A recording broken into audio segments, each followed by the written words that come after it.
Well, here we are from Sunny Approach, and we're going to have a different kind of conversation today about our Airstream. We're going to talk about using the Airstream touring coaches.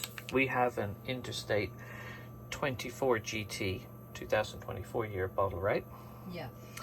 And we're going to talk about using it for day trips. Why day trips? Because we like to go out and do things with this little dog Cappuccino. And some days we don't really feel like going camping. We just want to go out and do something. And maybe that trip is a little bit longer than a usual trip. So the very first best thing has to do with the seats. They are the most comfortable seats so far of any vehicle we've sat in. I've sat in Cadillacs and Lincolns, Land Rovers, Range Rovers. We have a Jag, an old one. That seat's pretty comfortable. Yeah, you really do have to get up to luxury vehicles to get the same level of ride comfort.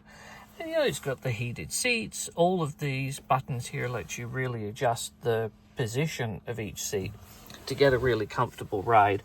The ultra leather, we're about 10,000 miles on this so far. 4 or 5 months? 5 months?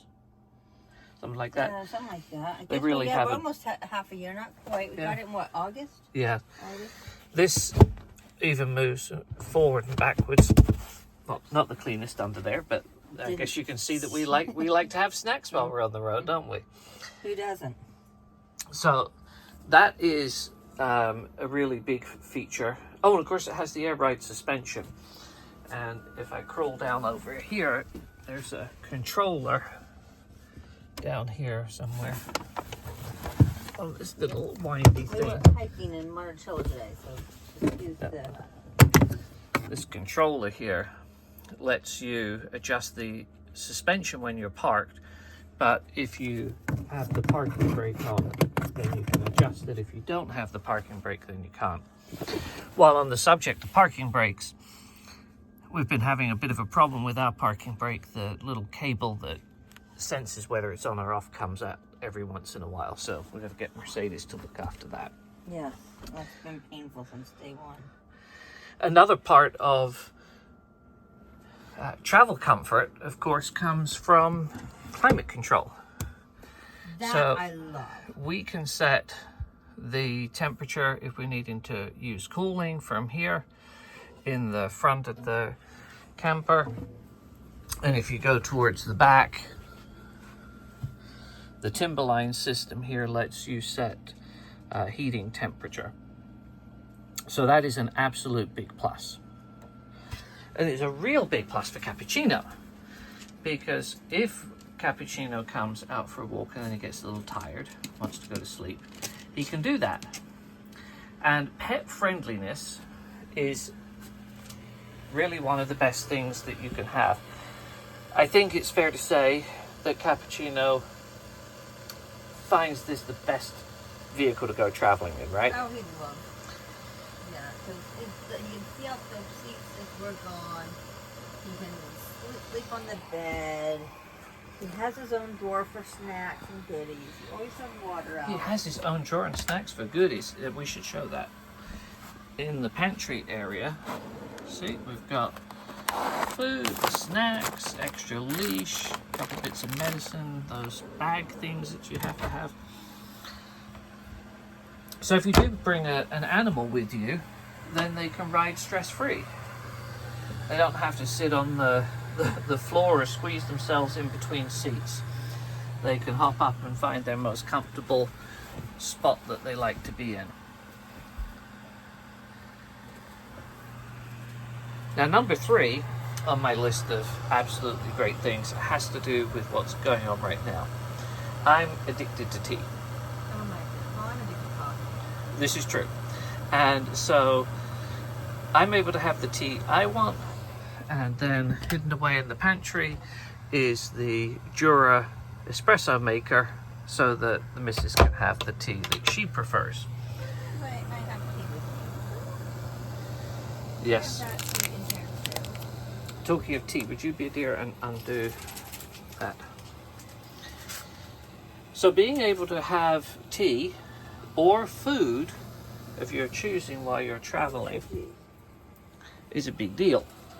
Because I'll tell you, we have gone all over, and then when the coffee place is closed, the coffee is horrible. Not that everybody has good coffee, let me tell you.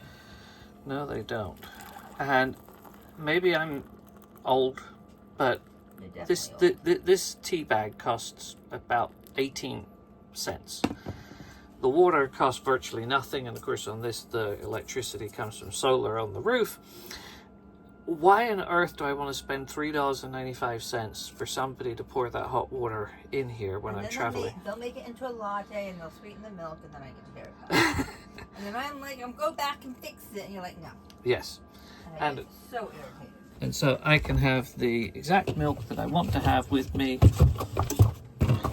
in the refrigerator, and we can have the food that we want to eat and make a quick lunch while we're out and about. So does it pay for itself? Probably not, but it certainly makes life more convenient. Oh, we have gone so much more since we've gotten this thing. We rarely go 2 weekends without pulling it out. Yeah, it definitely gives a lot more freedom. Another thing, talking of freedom, is when you're out on a day trip, sometimes parts of that day trip involve things that maybe not everybody in the party's interested in. Don't know about the rest of you men out there, but I'm not that much into going intimates garment shopping, for example.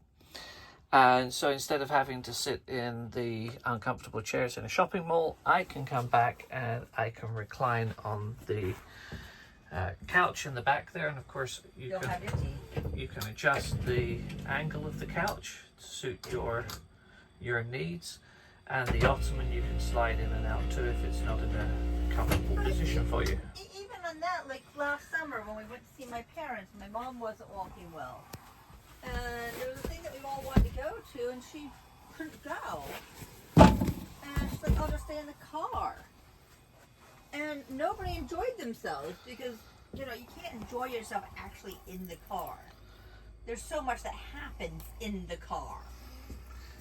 There is. So, yeah, we had a miserable time, and yeah, it just did not work. Yeah, it's just not right, because if you're stuck in the car, and then you got to run the engine for the air conditioning, and some places say that you can't idle your engine, so you're not sure what you can do there. So all in all, as a vehicle for traveling just out for a day, if you've got somebody in the party that maybe needs to take a nap too, you can make the whole thing down into a bed. Or if it's just a single person, you can pretty well lay across, head at this end, feet at that end, feet at that end, whatever you want to do. And that makes for a pretty good experience for everybody in the party. Final thing, absolute best thing. If you're out on a day trip and the unexpected happens, I don't know, you're having way too much fun, you decide to go out and it gets dark. I don't know, like it's doing outside. Right, and it's 4:30. And you say, maybe I don't really want to drive the 3 hours home. Then you have your house with you. And this day and age, especially in a camper van like this, you can almost always find some place to park up safely for the night. And of course you've got your shower and your toilet and all those things that you need. Actually, toilet is a big deal, right? Oh, toilets are definitely a big deal. Especially nowadays where, they have general toilets. Yuck. I'll come back to my own toilet. Yes, and that way we can, like tonight, we're probably not going to drive all the way home. But we have thought we were going to stay an extra night sometime and driven home because of a storm. Yep. So flexibility is key. Talking of flexibility, there's a little young lad here who wants to go and flex his muscles on a little bit of a walk. So we're going to sign off here at Sunny Approach. If you find this content at all interesting or helpful, we appreciate your comments. We'd like the likes, of course, who doesn't? And if you subscribe to our channel at Sunny Approach, you'll get notified when we drop new content, which usually is a couple of times a day for shorts and once or twice a week for a more longer video like this. Thank you very much and have a sunny day.